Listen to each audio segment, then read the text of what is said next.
할렐루야. 온라인 예배에 오신 여러분을 주님의 이름으로 환영합니다. 사랑하고 축복합니다. 영과 진리로 예배하실 때 하나님께 찬송 올려드리겠습니다.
다 같이 기도하시겠습니다.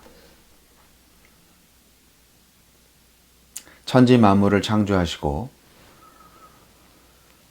인간을 만물의 영장으로 삼으셔서 하나님의 창조물을 관리할 수 있도록 복내려 주신 하나님,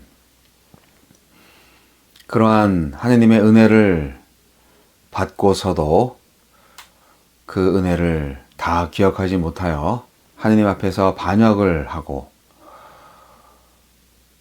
이 세상 만물을 다스리는 것을 넘어서 파괴하고 더 많이 가지려는 욕심 때문에 인간들끼리 서로 싸워 죽이는 일도 서슴지 않는 우리들의 죄를 주여 용서하여 주옵소서. 이 세상에서 언제 전쟁의 소문이 그칠 수 있겠습니까? 주여, 전쟁으로 신음하는 자들의 기도를 들어주시고 하루빨리 이 세상에 하나님이 주시는 참된 평화가 도래하기를 원합니다.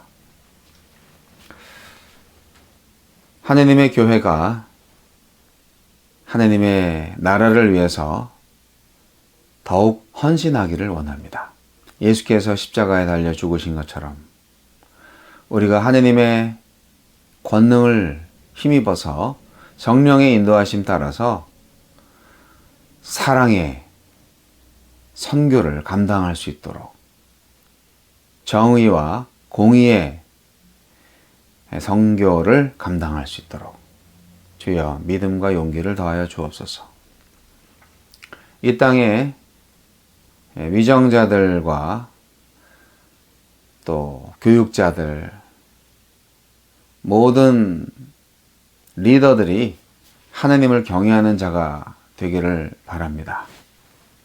모든 산업에 종사하는 사람들이 하나님의 섭리에 민감하여 모든 것을 하나님의 은혜로, 하나님의 사랑으로 믿고 의지하여 순리대로 살기를 원합니다. 주여, 우리 인간 마음속에 있는 욕심, 죄를 내려놓게 하여 주옵소서. 사탄의 유혹에 넘어가지 않게 해주시고 서로 더불어 사는 사회를 만들어갈 수 있도록 믿음을 주옵소서. 오늘도 예배 가운데에서 하나님의 음성 듣기를 원합니다. 주여, 성령 가운데에서 깨달음 주시고 하나님의 말씀에 순종하는 역사가 있게 하여 주옵소서. 예수님 이름으로 기도합니다. 아멘.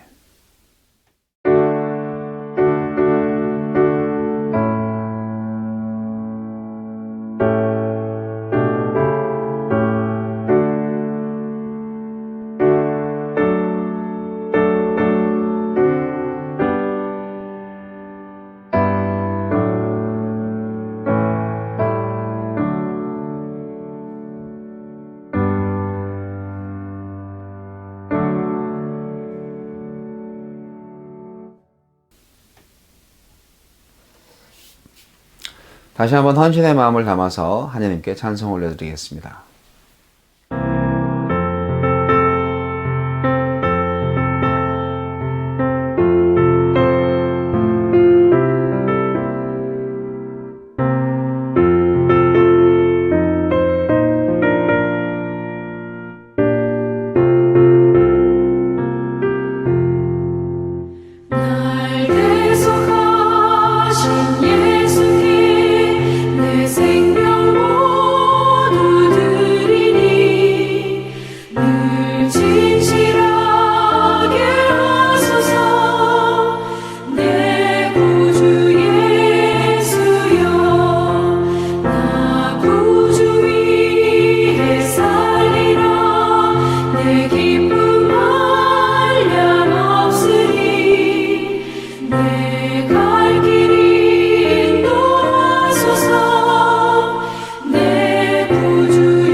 내 구주 예수여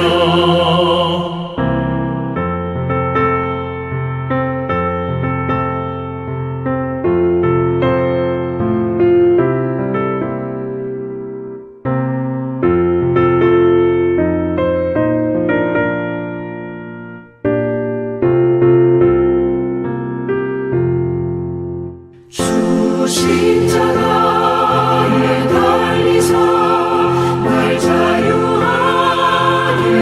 했으니 내 몸과 마음을 주 위에 다스게 하소서. 나 구주 위에 살리라. 내 기쁨 한량 없으리. 내 갈 길 인도하소서. 내 구주 예수여.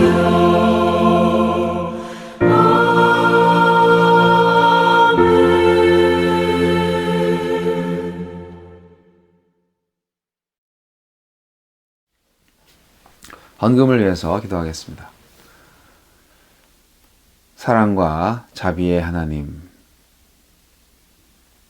우리에게 먹고 입고 쓸 것을 공급하여 주시니 감사합니다.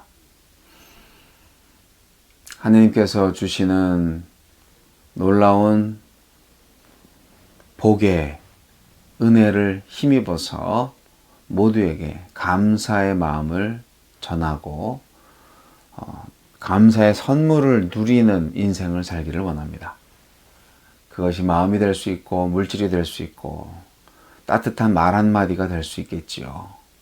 주여, 감사의 예물을 드리는 것처럼 감사의 인생을 살게 하여 주옵소서. 주님께 드린 모든 주일 헌금, 감사 헌금, 11조 헌금, 작정 헌금, 지정 헌금들을 주님 기쁘게 받아주시고 하나님 나라에 잘 사용될 수 있도록 인도하여 주옵소서. 예수님 이름으로 감사하며 기도합니다. 아멘. 오늘의 말씀은 사무엘상 4장 12절로 22절 말씀입니다. 사무엘상 4장 12절로 22절 말씀. 당일에 어떤 베냐민 사람이 진영에서 달려나와 자기의 옷을 찢고 자기의 머리에 티끌을 덮어쓰고 실로에 이르니라. 그가 이를 때는 엘리가 길 옆 자기의 의자에 앉아 기다리며 그의 마음이 하나님의 괴로 말미암아 떨릴 즈음이라. 그 사람이 성읍에 들어오며 알림에 온 성읍이 부르짖는지라. 엘리가 그 부르짖는 소리를 듣고 이르되 이 떠드는 소리는 어찌 됨이냐. 그 사람이 빨리 가서 엘리에게 말하니 그때 엘리의 나이가 98세라. 그의 눈이 어두워서 보지 못하더라.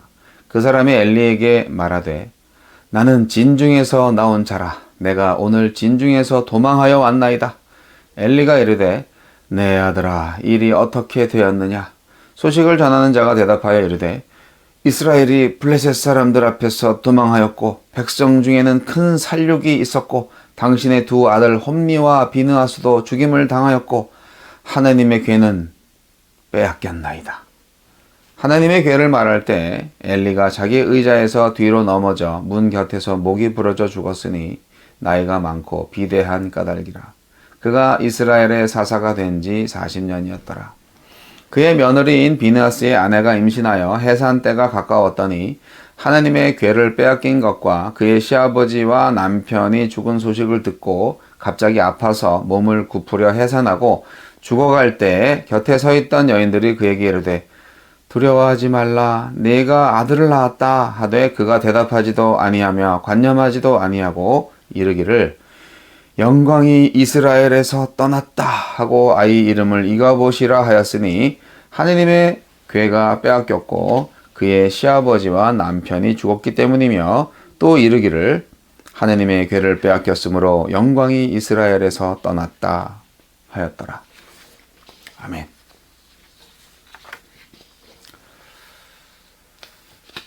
이가봇의 교훈. 하나님을 떠난 이스라엘은 파국을 맞습니다. 사사시대 동안 보이셨던 하나님의 인내도 한계에 도달합니다. 이제 징벌의 날이 기다리고 있을 뿐입니다. 사무엘상 4장은 이스라엘이 블레셋에게 완전히 박살나는 장면이 생생하게 묘사되어 있습니다. 그런데 블레셋의 승리는 하나님의 승리였습니다.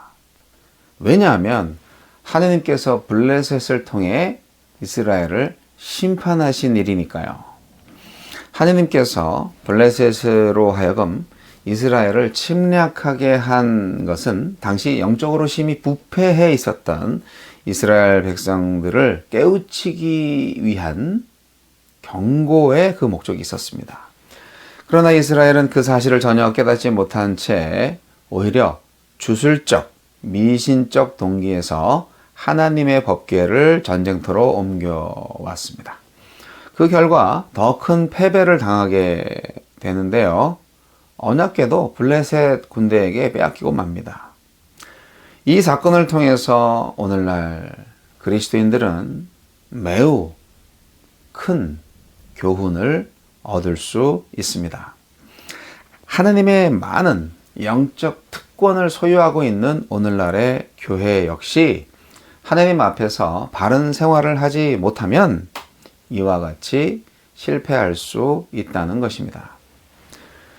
이스라엘은 언약궤의 의미를 제대로 알고 있지 못했습니다. 언약궤를 마치 부적처럼 취급했어요. 언약궤 안에 하나님이 계신 것처럼 믿고 언약궤를 다뤘습니다. 그래서 망했습니다. 우리가 믿는 기독교는 상징과 본질 두 가지 다 중요하게 생각을 합니다. 성경은 많은 실제적인 교훈과 교리를 말하면서 아울러서 상징적인 의식에 대해서도 언급합니다. 그런데 만일 기독교가 역사적으로 상징적인 것들만을 중요하게 생각을 했다면 지금의 기독교는 지극히 형식적이거나 혼합주의적인 종교로 전락해 버리고 말았을 겁니다. 물론 경우에 따라서는 이미 그렇게 된 교회들이 많이 있기는 합니다. 어쨌든 우리는 상징 속에 담겨있는 깊은 의미를 이해하고 믿음으로 받아들여야 하는데요. 상징 자체가 신령한 능력이 있는 것은 아닙니다. 이스라엘은 언약궤라는 매우 훌륭한 상징을 소유했지만 그 상징에 담겨진 깊은 의미를 이해하지 못했고 또한 믿음으로 수납하지 못했기 때문에 전쟁에서 완패한 것도 모자라서 오히려 그것까지 빼앗기는 치욕을 당하게 된 것입니다. 기독교는 십자가, 성경, 교회 건물 등 여러 가지 상징들을 가지고 있습니다. 이러한 상징에 믿음이 부과되지 않으면 그런 상징들은 그냥 인간의 조형물에 불과합니다. 예배 의식도 마찬가지입니다. 주일 공예배에 참석했다고 해서 우리의 예배가 완성된 것이 절대로 아닙니다.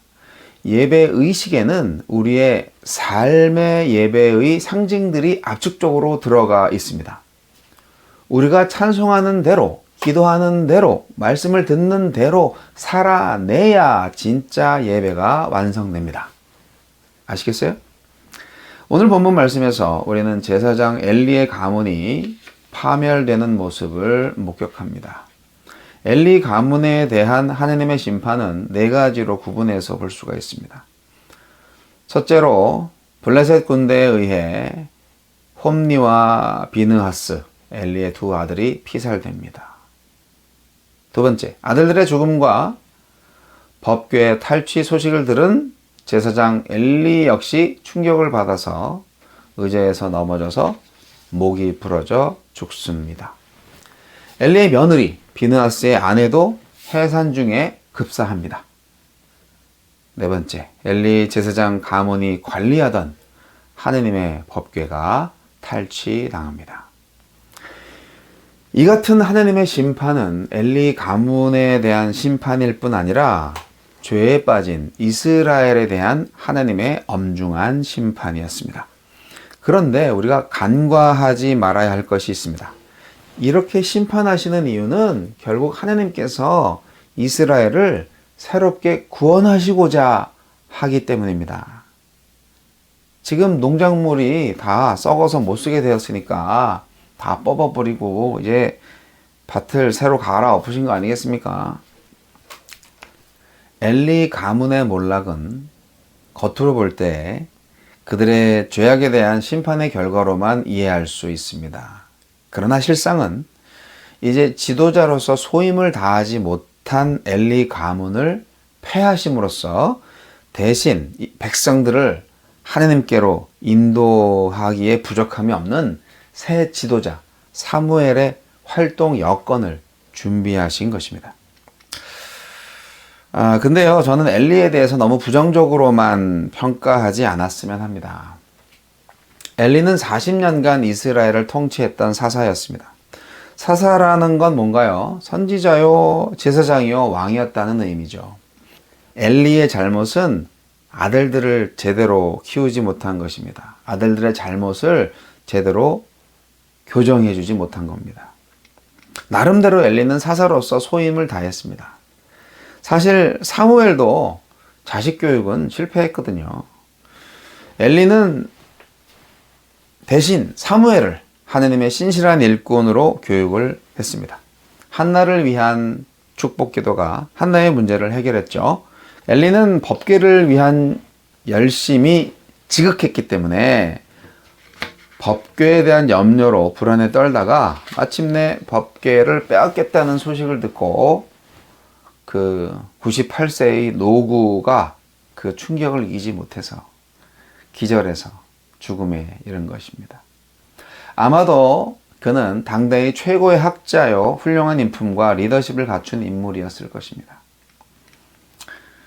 비록 그 자신과 가문은 여호와로부터 버림을 받았으나 엘리는 분명히 이스라엘 역사의 한 시대를 책임지는 사사였으며 자신보다 뛰어난 사무엘을 남겨서 이스라엘의 미래에 소망이 있게 하였습니다.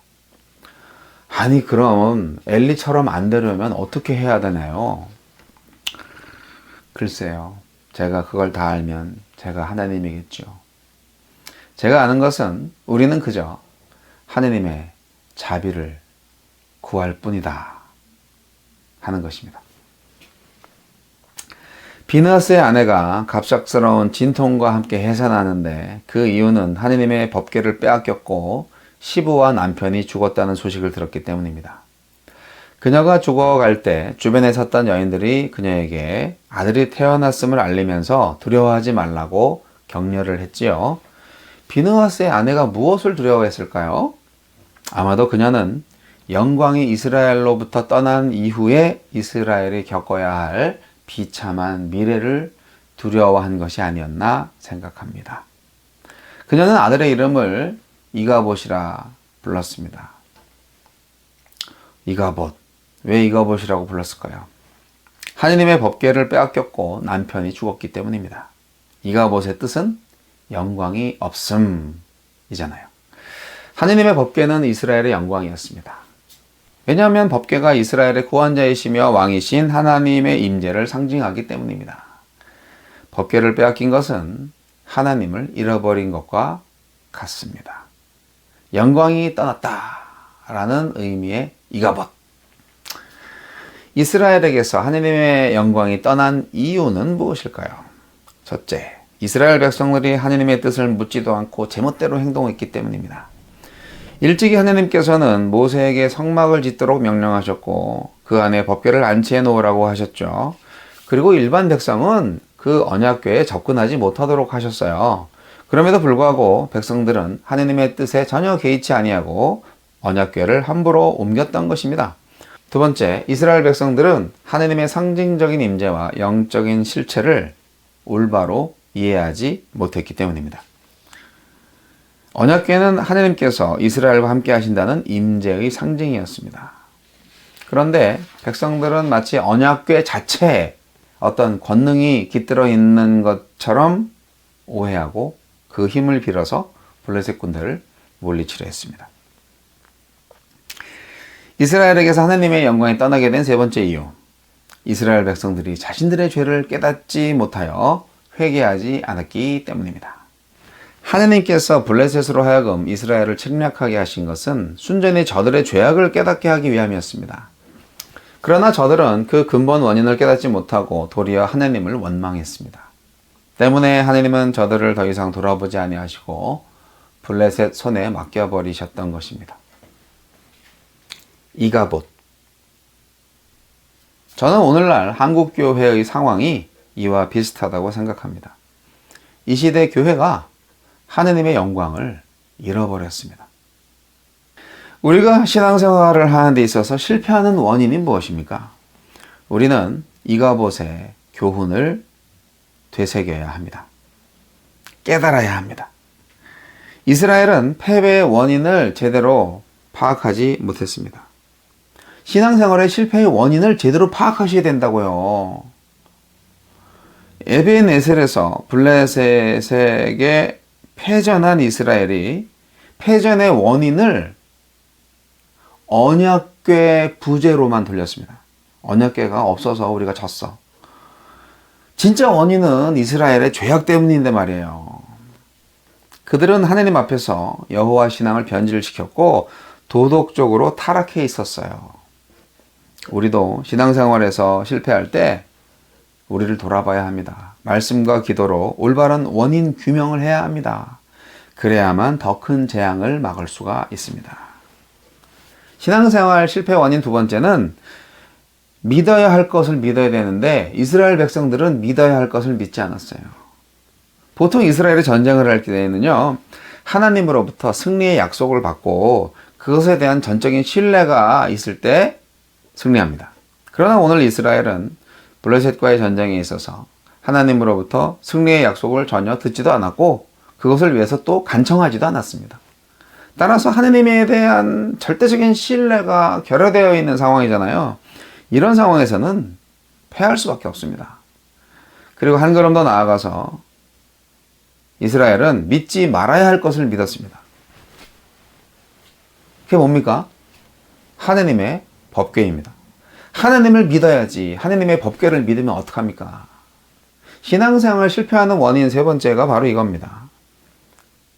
믿어야 할 걸 믿어야 되는 거예요. 하나님의 법궤를 믿는다. 이거 완전히 미신이에요. 그건 기독교인의 부적입니다. 오늘날에도 기독교인들 많이 부적을 가지고 있어요. 십자가, 성경책, 교회 건물, 찬송가 책, 이런 거 다 부적이 될 수도 있고요. 예배의식 자체가 될 수도 있습니다. 그건 형식만 있고 내용이 없는 신앙이에요. 또 교회나 거룩한 단체에 소속되어 있는 것 자체가 어떻게 보면 부적이 될 수가 있어요. 법궤가 이스라엘의 진중에 들어왔을 때 이스라엘군은 함성을 지르면서 아주 이제 블레셋과 싸워서 이길 수 있다고 아주 좋아라 했죠. 하지만 하느님과의 바른 관계가 전제되어 있지 않은 상황에서 이런 맹목적인 신앙은 파멸의 길로 가는 지름길이 됩니다. 대형교회의 소속감, 유명 선교단체의 일원이라는 것으로 마치 구원의 자격을 얻은 것처럼 착각하는 사람들이 있는데요. 참 회개와 거듭남의 경험 없이 하나님 나라에 들어갈 수 있는 자는 아무도 없다는 것을 우리는 알고 있습니다. 교회의 직분도 마찬가지입니다. 직분 자체가 구원의 티켓이라든지 온갖 세속의 유혹으로부터 지켜줄 부적이 될 수는 없습니다. 사랑하는 성도 여러분, 하나님을 믿으며 경외하는 신앙 없이 하나님의 능력을 이용해 보려는 어리석은 생각을 버리세요. 형식주의와 기복신앙의 주인공이 되지 마세요. 만약 그렇다면 필시 여러분도 비느하스의 아내처럼 이가봇을 낳고 죽는 끔찍한 일을 겪게 될 것입니다. 그러나 여러분, 우리는 성경의 이야기와 시작과 끝을 잘 알고 있습니다. 희망을 가지세요. 사무엘이 사사가 되어 이스라엘 백성들을 미스바로 인도해서 대대적인 회개를 하게 하잖아요. 7장에 나옵니다. 그때 다시 하나님의 영광이 돌아옵니다. 오늘날 우리도 하나님을 거스려서 어리석은 길로 간다면 여지없이 하나님의 영광이 우리에게서 떠나갈 것입니다. 오늘 우리는 이가봇의 교훈을 받아서 오직 임마누엘, 즉 하나님께서 늘 함께 하시는 그 복을 잃지 말아야 하겠습니다. 기도하시겠습니다. 하느님 아버지, 오늘날 교회 하느님의 영광이 떠나 있는 것처럼 보입니다. 교회가 국가와 사회를 위해 기여하는 것이 아니라 걱정거리가 되고 있고 심지어 멸시의 대상이 되는 경우도 있습니다. 주여, 용서하여 주소서. 우리가 이 세상에 빛과 소금이 되지 못하고 있음을 시인합니다. 주여, 자비를 베풀어 주옵소서. 하느님의 영광을 회복하게 하옵소서. 주여, 우리의 죄를 용서하여 주옵소서. 거룩함을 회복하게 하시고 정직하게, 성실하게 하느님을 경외하며 하느님의 사랑을 실천하는 교회가 되게 하여 주옵소서.